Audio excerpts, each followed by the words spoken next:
Hey y'all, welcome back to Road to an Abundant Author Life with Lynn Howard. And today we're talking about some writerly gift ideas.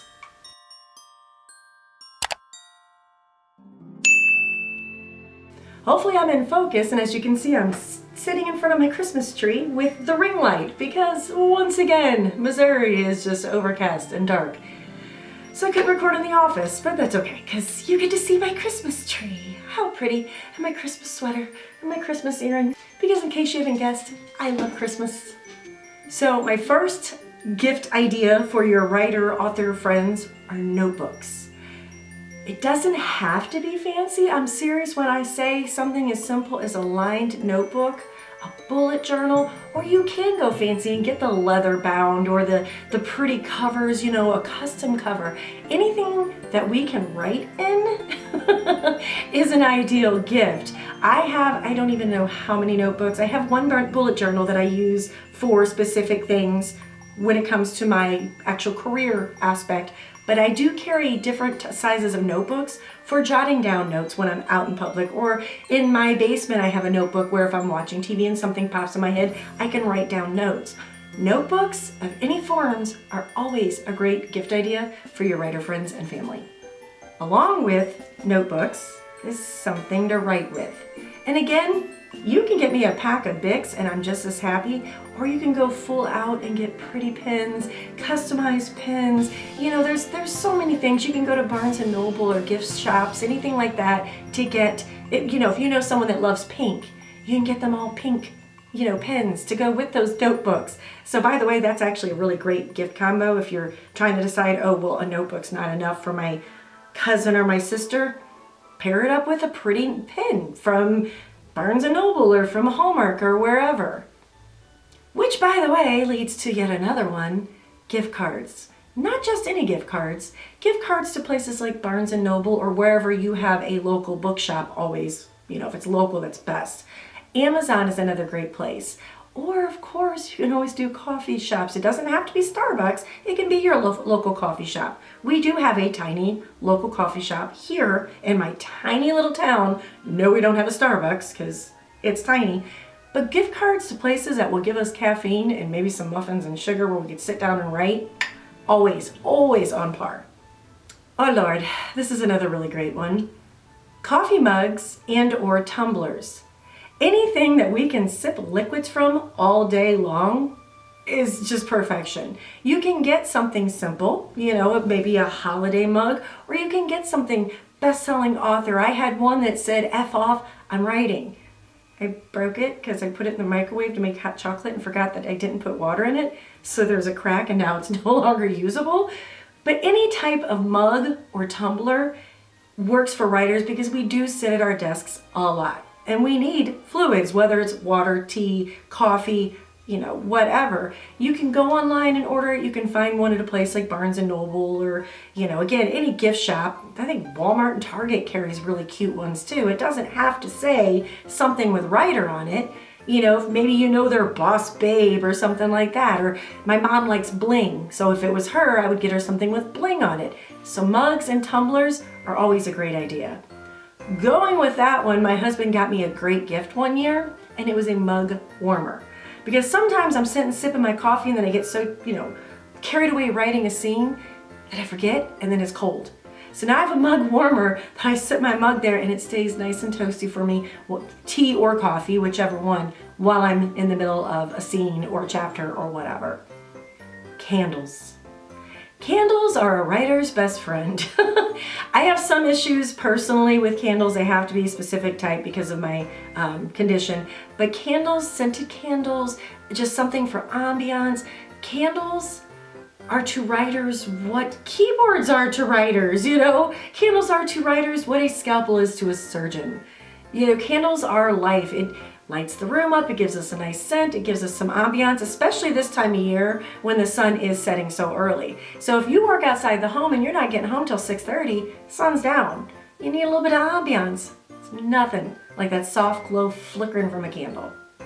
Music subscriptions to places like Spotify, Pandora, things like that.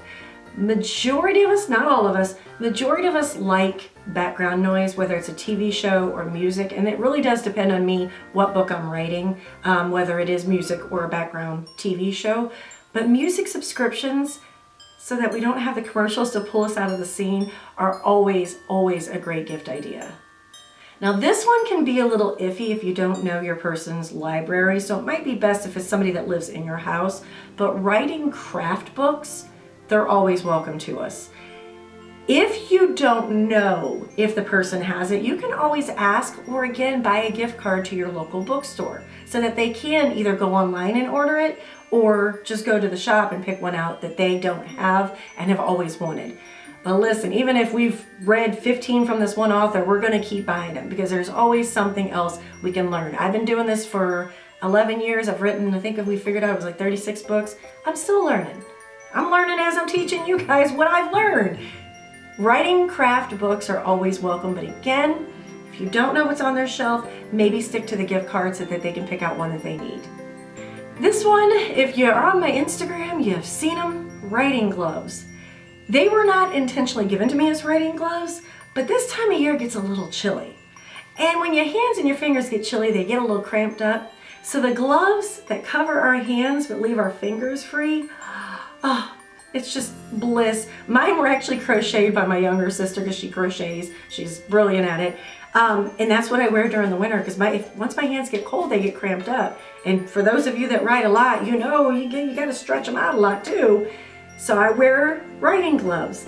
Now there are some really, really cute ones out there that you can find online. You might be able to find them in places like Barnes & Noble, but I don't know. I haven't actually looked for them, but I know as a fact online that they do have writing gloves. And if you think maybe you don't have time to get it to your house to wrap it in time, you can get it through, say, Amazon and have it as a gift order. So it'll come in a pretty little bag with a gift tag on it to the person you're sending it to. This one is going to be a little bit of a higher dollar, so maybe not just your buddy down the street who writes, but writing software. Things like Microsoft Office, Scrivener, Vellum, things like that. Those are always welcome gifts to, especially those of us that are making a career out of it and not just a hobby. Writing software is life. It is so much different than writing on just your basic program on your computer. Because there are different parts of the programs, things that will help you move scenes around, things that will help you plot, things that will help you track changes if you want to, maybe make notes as you're going in there. Those are parts of a program that you're not going to find on just, your computer issued program. Scrivener is one of the better ones. I prefer Office because I'm an OG and I started with that, and I love change, but there are some things that when it comes to like my writing career, I'm a little superstitious, so I have to have index cards, I have to have my notebook, I have to have my candle and my drink. That hasn't changed in 11 years. But for those that are starting out and you know this is a career for them, if it's your daughter or your spouse and you know this is really important to them, I would definitely check out Scrivener, Office, or Vellum. Again, because of the time of year, blankets. I tend to write a lot with a blanket draped over my lap because it does get really, really chilly. Unless you're one of those people that crank up your heat this time of year, but I don't know about the rest of y'all. My belt has tightened. Everything price-wise has risen crazy. So I keep my heat down a little bit lower as my heat kicks on. Hopefully that's not too loud for you guys. Made me look like a liar. But blankets, the soft plushy ones or the crocheted ones, anything that can help keep us warm, whether it's around your shoulders or over your lap, is always going to be welcome. And if they don't have a best chair, maybe something with lumbar support, or if you can afford a really great writing chair for somebody, those can get up there in dollar. But anything lumbar support, a pillow, a cushion, something like that, or for the rear ends, that is always going to be just, you're going to see the biggest smile ever from those. And then, in a pinch, snacks. You'll notice there are no pictures to go along with this one. Why? Because it depends on the person. There are days where I want crispy, crunchy, some corn chips. There are days where I want my apple slices, candy. It really depends on the day what I'm going to be snacking on. And it depends on your person, what they want to snack on. But you can literally go get a basket from Dollar Tree or Dollar General or Walmart and fill that baby with snacks. And I promise you, you will be their favorite person. Especially if you add in some coffee or tea or whatever their favorite drink is. You're in. You're in like Flynn. So I hope this helped you get some ideas of what to get your favorite writerly person for Christmas, Hanukkah, whatever holiday you're celebrating this time of year. And I will see you guys next week. Mwah! Bye.